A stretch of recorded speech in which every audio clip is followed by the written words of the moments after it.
Hi friends, എല്ലാവർക്കും ഒറ്റ ശിഖരം റിവ്യൂയിലേക്ക് സ്വാഗതം. ഈ ചാനൽ സബ്സ്ക്രൈബ് ചെയ്ത കൂട്ടുകാരൊന്ന് സബ്സ്ക്രൈബ് ചെയ്ത് സപ്പോർട്ട് ചെയ്യണേ. കല്യാണിയമ്മയും പപ്പനും വഴിയിൽ വെച്ച് കണ്ട തുളസിയോട് കാറിൽ കയറി വീട്ടിലേക്ക് പോകാമെന്ന് പറയുമ്പോൾ തുളസി ചോദിക്കുന്നു, അതിന്റെ ആവശ്യം എന്താണെന്ന് എന്നെ കണ്ടില്ലേ, പിന്നെ എന്താ വേണ്ടത്? കല്യാണിയമ്മ ചോദിക്കുന്നു, നിന്റെ ഭാര്യയും മക്കളെയും കാണണ്ടേ? തുളസി പറയുന്നു, അതിനിപ്പോ സമയമില്ലെന്ന്. ആർക്ക് സമയമില്ലെന്ന് കല്യാണിയമ്മ ചോദിക്കുമ്പോൾ തുളസി പറയുകയാണ്, നിങ്ങൾക്ക് സമയമില്ല, എനിക്ക് തീരെ സമയമില്ല. പപ്പൻ പറയുന്നു, ചേട്ടാ എന്റെ ഇവിടെ കല്യാണം ക്ഷണിക്കാൻ ഇറങ്ങിയതാണ് ഞാൻ. ഞങ്ങൾ കുടവത്തൂര് പോയി അന്വേഷിച്ചു, അവിടെ ചേട്ടൻ ഇല്ലെന്ന് മനസ്സിലായി. പക്ഷെ എങ്ങോട്ട് പോയെന്ന് ചോദിച്ചിട്ട് ആർക്കും അറിയാൻ മേല. രാത്രിയല്ല ഇട്ടിറങ്ങി പോയെന്ന നാട്ടുകാർ പറഞ്ഞത്. ഇപ്പം ദൈവം കാണിച്ചു തന്നതുപോലെ ചേട്ടനെ ഓർക്കാപ്പുറത്തെ റോഡിൽ വെച്ച് കണ്ടപ്പോൾ ചേട്ടൻ എന്താ ഇങ്ങനെ പെരുമാറുന്നു? ഞങ്ങളെ ആരെയും ഒരു പരിചയം ഇല്ലാത്തതുപോലെ ഞങ്ങൾ എന്തോ തെറ്റാ ചേട്ടനോട് ചെയ്തത്? തുളസി പറയുന്നു, ഒന്നും ചെയ്തില്ലെന്നേ. പപ്പൻ ചോദിക്കുന്നു, ചേട്ടൻ എന്താ ഞങ്ങളെ ഒഴിവാക്കാൻ നോക്കുന്നത്? അപ്പോൾ തുളസി പറയുകയാണ്, നിങ്ങളെ ബുദ്ധിമുട്ടിക്കണ്ടെന്ന് വിചാരിച്ചാ? സാരമില്ല ചേട്ടാ, ഞങ്ങളും വരാമെന്ന് പപ്പൻ പറയുമ്പോൾ തുളസി പറയുകയാണ്, കല്യാണത്തിന് ക്ഷണിക്കാനാണെങ്കിൽ വരണ്ട, ക്ഷണിച്ചതായിട്ട് കണക്കിലെടുത്തോളാം. പപ്പൻ ചോദിക്കുന്നു, റോഡിൽ വെച്ചാണോ കല്യാണത്തിന് ക്ഷണിക്കുന്നത്? വീട്ടിൽ വന്ന് വിളിക്കുന്നതല്ലേ അതിന്റെ ഒരു മര്യാദ. ചേട്ടന്റെ ഭാര്യയും മക്കളെയും കൂടി ക്ഷണിക്കണ്ടെന്നേ. തുളസി പറയുന്നു, വേണ്ടെന്നേ, ഞാൻ പറഞ്ഞോളാം അവരോട്. ഞങ്ങളുടെ വീടൊരു കുടില, നിങ്ങൾ അത് കാണുന്നതേ ഞങ്ങൾക്ക് നാണക്കേടാണെന്നേ, അതുകൊണ്ടാ വരണ്ടെന്ന് പറഞ്ഞത്. പപ്പൻ ചോദിക്കുന്നു, അമ്മ പറ, എന്താ ചെയ്യേണ്ടത്? വീട്ടിൽ പോയി ക്ഷണിക്കണ്ടേ? കല്യാണിയമ്മ പറയുന്നു, അവൻ ഇഷ്ടക്കേടാണെങ്കിൽ വീട്ടിലോട്ട് പോകണ്ട. തുളസി പറയുന്നു, നിങ്ങൾ പോയിക്കോ, കല്യാണത്തിന് ഞാൻ അങ്ങ് എത്തിക്കോളാം. കല്യാണിയമ്മ ചോദിക്കുന്നു, നീ കുടയത്തൂരിന്ന് പോയ വിവരം എന്തുകൊണ്ടാ ഞങ്ങളെ അറിയിക്കാതിരുന്നത്? തുളസി പറയുന്നു, എല്ലാം പെട്ടെന്നായിരുന്നു, ഒന്നിനും സമയം കിട്ടിയില്ല. കല്യാണിയമ്മ ചോദിക്കുന്നു, മാസം 2-3 ആയല്ലോ, എന്നിട്ടും സമയം കിട്ടിയില്ല. തുളസി പറയുകയാണ്, 3 മാസം ആകുന്നതേ ഉള്ളൂ. ചേട്ടനിപ്പോ എവിടെയാ താമസമെന്ന് പപ്പൻ ചോദിക്കുമ്പോൾ തുളസി ചോദിക്കുകയാണ്, ഇപ്പൊ തന്നെ അറിയണോ? ഞാനൊരു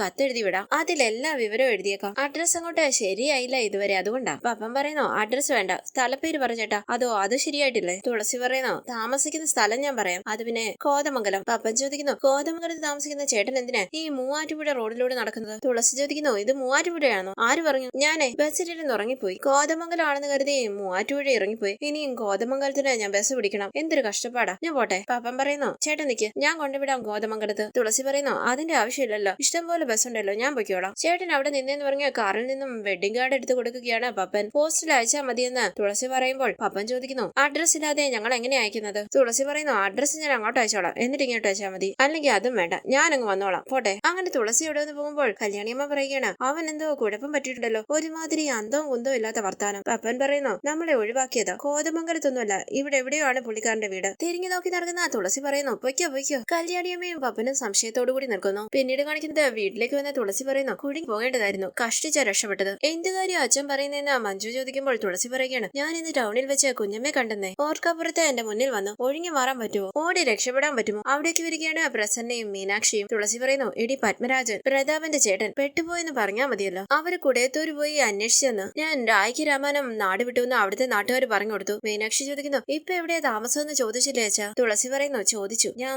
വേറൊരു സ്ഥലപ്പേരാ പറഞ്ഞത്. അപ്പൊ അവർക്ക് എന്റെ കൂടെ വരണം, ഞാൻ രക്ഷപ്പെടാൻ പെട്ട പാട്. പ്രസന്ന പറയുന്നു, വെളിയിലൊന്നും ഇറങ്ങി അധികം ചുറ്റി നടക്കണ്ട, അപ്പോഴല്ലേ ഓരോരുത്തരുടെ മുന്നിൽ ചെന്ന് പെടുന്നത്. തുളസി പറയുന്നു, എന്ന് വെച്ച് മാളത്തിനകത്ത് എലി ഇരിക്കുന്നത് പോലെ ഇരിക്കാൻ പറ്റുമോ? നമ്മുടെ കാര്യങ്ങളും നടക്കണ്ടേ? നീ ഒരു ഗ്ലാസ് ജീരകവെള്ളം തന്നെ. ഇത് കേട്ട് പ്രസന്ന അകത്തേക്ക് പോകുമ്പോൾ തുളസി മഞ്ജുവിനോട് പറയുന്നു, മോളെ, ഞാൻ ആ ഏജന്റിനെ കണ്ടായിരുന്നു, ആകെ മൊത്തം 2.5 ലക്ഷം രൂപ, 3.5 വർഷത്തെ പഠിപ്പിനാ, ഇപ്പം 45,000 രൂപ ഫീസ് അടയ്ക്കണം. നിന്നെ നഴ്സിംഗ് പഠിക്കാൻ വിടുന്ന കാര്യമായി പറയുന്നത്. മഞ്ജു പറയുന്നു, ഞാനെങ്ങും പോകുന്നില്ല, എനിക്ക് നഴ്സിംഗ് പഠിക്കേണ്ട ഒരു മാങ്ങാത്തൊടിയും വേണ്ട. തുളസി ചോദിക്കുന്നു, പിന്നെ ഞാൻ എന്തിനാടി ഏജന്റിനെ കാണാൻ പോയത്? അയാളുമായിട്ട് കാര്യങ്ങൾ പറഞ്ഞു ഉറപ്പിച്ചത്? മഞ്ജു പറയുന്നു, എന്നോട് ചോദിച്ചിട്ടില്ലല്ലോ, ചേച്ചിയുടെ ഉപദേശം കേട്ടിട്ടല്ലേ അച്ഛൻ പോയത്, ചേച്ചിയെ വിട്ട് പഠിപ്പിക്ക് നഴ്സിംഗ്. മീനാക്ഷി പറയുന്നു, അഹങ്കരിക്കാതെ നിലയ്ക്ക് നിക്കടി, നീ ആരാണെന്നാടി നിന്റെ വിചാരം? മഞ്ജു പറയുന്നു, ഞാൻ ആരുമല്ല, എനിക്കറിയാം, പണ്ട് മുതലേ എനിക്ക് ഈ വീട്ടിൽ ഒരു വിലയില്ലല്ലോ. മര്യാദയ്ക്ക് പഠിച്ച് രക്ഷപ്പെടാൻ നോക്കുന്ന മീനാക്ഷി പറയുമ്പോൾ മഞ്ജു പറയുകയാണ്, എനിക്ക് ഇത്തിരി ഉളുപ്പുണ്ട്, അതറിയുമോ ചേച്ചിക്ക്? ചേച്ചിയുടെ ഈ വയറുണ്ടല്ലോ, ഇത് പണയം വെച്ച പൈസ കൊണ്ടാണല്ലോ എന്നെ പഠിക്കാൻ വിടുന്നത്, ആ പൈസ കൊടുത്ത് എനിക്ക് പഠിക്കണ്ട. മീനാക്ഷി പറയുന്നു, പുച്ഛം. അപ്പോൾ മഞ്ജു പറയുകയാണ്, പുച്ഛമല്ല, ഉളുപ്പ്. മീനാക്ഷി പറയുന്നു,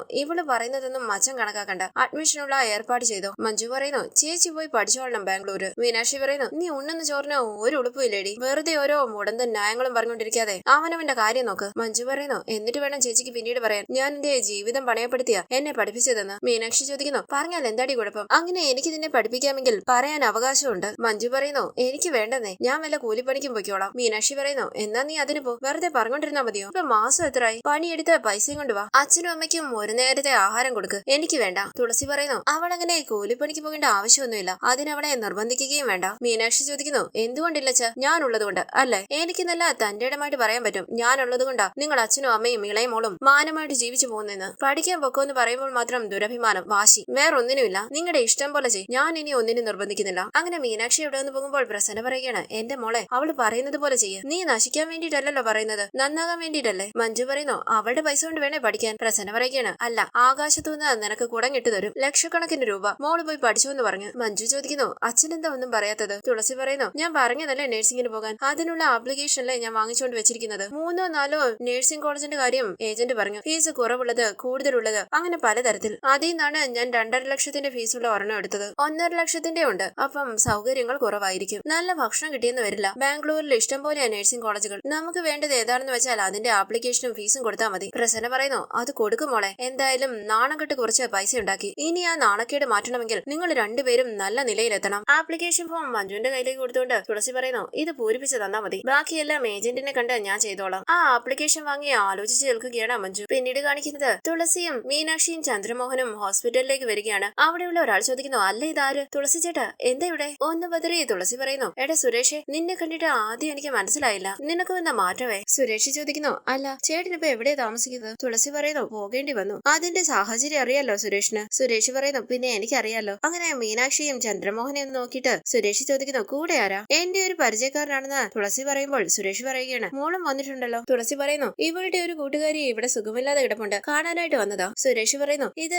സുഖേടിനെ ചികിത്സിക്കുന്ന ആശുപത്രി അല്ലല്ലോ, മക്കളില്ലാത്തവർക്ക് മക്കളെ ഉണ്ടാക്കി കൊടുക്കുന്ന ആശുപത്രിയല്ലേ. തുളസി പറയുന്നു അങ്ങനെ ഏതാണ്ടൊരു കേസാ ഇവളുടെ കൂട്ടുകാരിയുടേത്. സുരേഷ് ചോദിക്കുന്നു തുളസി ചേട്ടൻ ഇപ്പം എവിടെയാ താമസം? കൃത്യമായിട്ട് പറ. ആടുകുന്നത്താണെന്ന് തുളസി പറയുമ്പോൾ സുരേഷ് ചോദിക്കുന്നു അത് കുറച്ച് അകലെയല്ലേ? തുളസി പറയുന്നു അല്ല നീ ഇപ്പൊ ഇവിടെ എന്തിനാ വന്നത്? സുരേഷ് പറയുന്നു ഇവിടെ ഒരു ജനറേറ്റർ ഇറക്കിയിട്ടുണ്ടായിരുന്നു, അത് ഫിറ്റ് ചെയ്യാൻ വന്നതാ. അത് കഴിഞ്ഞു. ചേട്ടന്റെ അഡ്രസ് ഒന്ന് തരുമോ? മോളുടെ കയ്യിൽ ഫോണും ഇരിപ്പുണ്ടല്ലോ, നമ്പർ തന്നാലും മതി. മോളെ അതൊന്ന് പറഞ്ഞു കൊടുക്കുന്ന തുളസി പറയുമ്പോൾ സുരേഷ് പറയുകയാണ് നമ്പർ പറഞ്ഞു, ഞാൻ മിസ് കോൾ അടിക്കാം. മീനാക്ഷി നമ്പർ പറഞ്ഞു കൊടുക്കുമ്പോൾ സുരേഷ് പറയുന്നു മിസ് അടിച്ചിട്ടുണ്ട്. ചേട്ടൻ പത്മരാജന്റെ മോളുടെ കല്യാണത്തിന് വന്നില്ലല്ലോ. തുളസി പറയുന്നു ഞാൻ നാട് വിട്ട് പോകുന്നില്ലേ, ഒന്നും അറിഞ്ഞില്ല, എന്നാ ഞങ്ങൾ അകത്തോട്ട് കയറട്ടെ. ശരി എന്ന് പറഞ്ഞ് ചന്ദ്രമോഹൻ തുളസിയെയും മീനാക്ഷിയും കൂട്ടിക്കൊണ്ട് അകത്തേക്ക് പോകുമ്പോൾ സുരേഷ് സംശയത്തോടു കൂടി നിൽക്കുകയാണ്. പിന്നീട് വീട്ടിലേക്ക് വന്ന തുളസി പറയുന്നു മോളെ മീനു ആ സെൽഫോൺ തിരിച്ചു കൊടുത്തേക്ക്. എന്താ അച്ഛന്ന് മീനാക്ഷി ചോദിക്കുമ്പോൾ തുളസി പറയുകയാണ് എന്താന്ന് മനസ്സിലായില്ലേ? നിന്നോട് ഇതിന്റെ നമ്പർ മേടിച്ചത് നീ മറന്നുപോയോ? മീനാക്ഷി പറയുന്നു അതിനെന്താ? തുളസി പറയുന്നു എന്താന്നോ, അയാൾ ഇനിയും നമ്മുടെ ബന്ധുക്കളിൽ പലർക്കും ഈ നമ്പർ കൊടുക്കും. ഞാൻ എവിടെ പോയി എന്നറിയാതെ അന്തം വിട്ടിരിക്കുന്നവര് അതോടെ വിളിയും തുടങ്ങും. ആരെങ്കിലും തിരക്കി വരുമോന്ന് അച്ഛന് പേടിയുണ്ടോന്ന് മീനാക്ഷി ചോദിക്കുമ്പോൾ തുളസി പറയുന്നു മോളെ ആരെങ്കിലും ബെല്ലടിപ്പിച്ചാൽ നമ്മൾ എടുക്കണ്ടേ? ചന്ദ്രമോഹൻ പറയുന്നു ചേട്ടൻ പേടിക്കണ്ട, വേറൊരു സിം കാർഡ് ഇട്ട് തരാം. തുളസി ചോദിക്കുന്നു സിം കാർഡോ? അതെന്തിനാ എനിക്ക്? ചന്ദ്രമോഹൻ പറയുകയാണ് ചേട്ടന് തരാമെന്നല്ല, മീനാക്ഷിയുടെ ഫോണിനകത്ത് ഒരു കാർഡുണ്ട്, അതിന്റെ പേര് സിം കാർഡ്, അതിലാണ് ഇപ്പോഴത്തെ നമ്പർ ഉള്ളത്. അത് മാറ്റിയിട്ട് പുതിയ സിം കാർഡ് ഇട്ടാൽ അതോടെ ഈ നമ്പർ മാറി പുതിയ നമ്പർ വരും. തുളസി പറയുന്നു ഇതൊന്നും എന്റെ തലയിലോട്ട് അടിച്ചു കയറ്റണ്ട,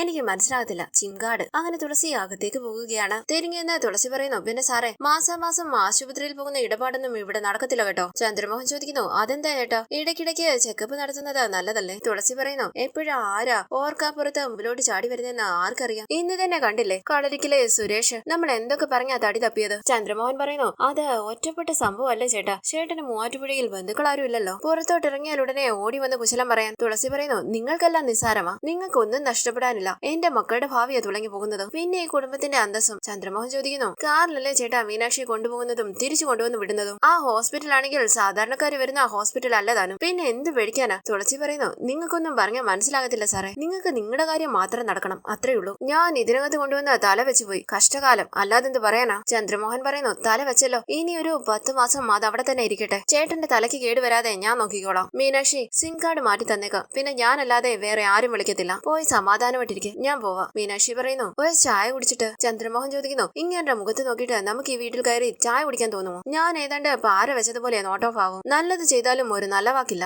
തുളസി പറയുന്നു സാറ് നല്ലത് ചെയ്തതൊന്നും പറയണ്ട, നല്ല പണി തന്നാണല്ലോ എന്നെ ഇവിടം വരെ എത്തിച്ചത്. ചന്ദ്രമോഹൻ പറയുന്നു ചേട്ടാ നിങ്ങളുടെ വീട് കത്തിപ്പോയപ്പോൾ സഹായിക്കാൻ വന്നവനാണ് ഞാൻ. തുളസി പറയുന്നു എനിക്കിപ്പം ബലമായ സംശയമുണ്ട്, സാറാണോ എന്റെ വീടിന് തീയിട്ടെന്ന്. ഈ സംഗതി നടത്തിയെടുക്കാൻ വേണ്ടി നിങ്ങളത് ചെയ്യാനും മടിക്കത്തില്ല. ചന്ദ്രമോഹൻ പറയുന്നു ഇതിന് ഞാൻ മറുപടി പറയാൻ നിന്നാൽ ചേട്ടൻ കൂടും കുടുക്കിയൊക്കെ എടുത്തോണ്ട് ഇവിടെ നിന്ന് പെരുവഴിയിലോട്ട് ഇറങ്ങേണ്ടി വരും. മീനാക്ഷി ഞാൻ പോകുന്നു. അങ്ങനെ ദേഷ്യത്തോടു കൂടി തുളസി ഒന്ന് നോക്കിയിട്ട് അവിടെ നിന്ന് പോവുകയാണ് ചന്ദ്രമോഹൻ. പിന്നീട് കാണിക്കുന്നത് സാധനങ്ങളും വാങ്ങിച്ചുകൊണ്ട് വരികയാണ് തുളസിയും മഞ്ജുവും. കൂടെ മേടിച്ചില്ലല്ലോ എന്ന് മഞ്ജു പറയുമ്പോൾ ബാംഗ്ലൂരിൽ അതിന്റെ ആവശ്യം വരുമോ എന്ന് തുളസി ചോദിക്കുകയാണ്. മഞ്ജു പറയുന്നു ഒരെണ്ണം ഇരിക്കട്ടെ, അതിന്റെ കട ഇനി എവിടെയാ ഉള്ളതെന്ന് പറഞ്ഞ് ചുറ്റും നോക്കുകയാണ് തുളസി. ഈ സമയം മഞ്ജുവിന്റെ ഒരു കൂട്ടുകാരി മഞ്ജു എന്ന് വിളിച്ച അരികിലെ കൂടി വരികയാണ്. സീന എന്ന് വിളിച്ച സന്തോഷത്തോടു കൂടി കെട്ടിപ്പിടിക്കുകയാണ് മഞ്ജു. മഞ്ജു പറയുന്നു അച്ഛാ ഇവൾ എന്റെ ക്ലാസ്മേറ്റ് ആയിരുന്നു പ്രീ ഡിഗ്രിക്ക്, നീ എന്താടി ഇവിടെ? സീന പറയുന്നു ഞാൻ ചോദിക്കേണ്ട ചോദ്യം അല്ലേടി ഇത്, എന്റെ നാട്ടിൽ വന്നിട്ട് ഞാൻ എന്താ ഇവിടെന്നോ? മഞ്ജു പറയുന്നു സോറി ഡി, നിന്നെ കണ്ട സന്തോഷത്തിൽ എല്ലാം മറന്നു, ഞങ്ങൾ ഞങ്ങളെ കുറച്ച് പർച്ചേസിങ്ങിന് ഇറങ്ങിയതാ. സീന പറയുന്നു കുറെ വാങ്ങി കൂട്ടിയല്ലോ.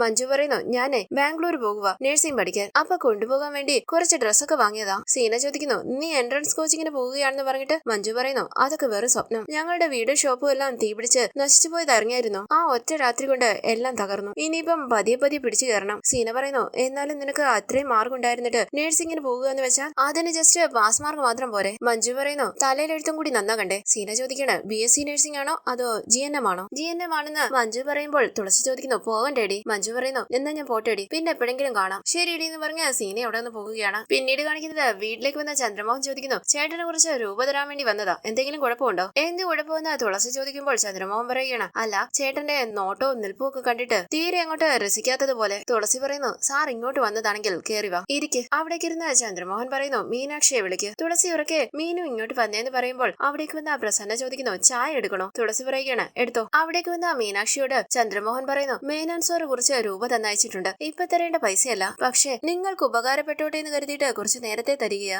എന്തായാലും തരേണ്ടതല്ലേന്ന് തുളസി പറയുമ്പോൾ പണം എടുത്ത് മീനാക്ഷിയുടെ നേരെ നീട്ടുകയാണ് ചന്ദ്രമോഹൻ. മീനാക്ഷി പറയുന്നു അച്ഛന്റെ കയ്യിലോട്ട് കൊടുത്താൽ മതി. തുളസി അത് നോക്കിയിട്ട് ചന്ദ്രമോഹൻ പറയുന്നു തന്റെ അച്ഛന് ഇതിന്റെ വില അറിയില്ല, പശുക്കിടാവിനെ വിറ്റുകിട്ടിയ പൈസ പോലെയാ മൂപ്പർക്ക്. ആ പണം വാങ്ങി മീനാക്ഷി തുളസിയുടെ നേരെ നീട്ടുമ്പോൾ തുളസി പറയുന്നു എനിക്ക് വേണ്ട. മീനാക്ഷി ചോദിക്കുന്നു പിന്നെ ആർക്കാ വേണ്ടത്? അച്ഛനെ സഹായിക്കാൻ വേണ്ടിയാ ഞാൻ ഈ വാടക ഗർഭം ഏറ്റുവാങ്ങിയത്. ഇത് കിട്ടി വിഷമത്തോടുകൂടി മീനാക്ഷിയെ നോക്കുകയാണ് ചന്ദ്രമോഹനും തുളസിയും. അങ്ങനെ ഇന്നത്തെ എപ്പിസോഡ് അവസാനിച്ചു. Thank you for watching. Please subscribe, like, share my channel.